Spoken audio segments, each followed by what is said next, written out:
nga Movit Foundation omuntu yandyebuuziza lwaki twalonda USO. Story ya Movit ng'ekitongole ekwataganira ddala ne story ya USO okubeera nti nno byonna biviira ddala mu Bannayuganda, mu mitima gy'Abannayuganda okwagala okukyusa eggwanga lyabwe.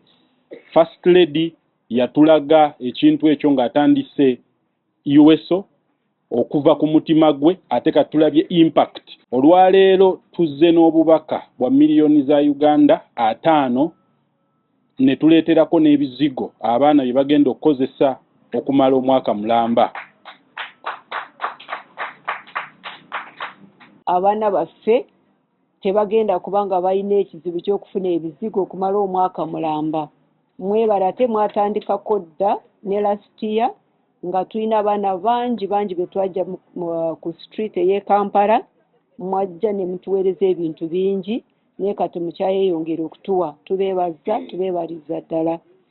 Temukomyawo, mweyongeddeyo n'okutuweereza cash nga mwagala abaana baffe basome nga tusasule school fees lwakuba tuyamba bamulekwa, abaana batalina abayamba, abaana balina obwetaavu, abo bonna tugezaako okulaba nti tubazzamu essuubi okulaba nti nabo basoma ng'abalala.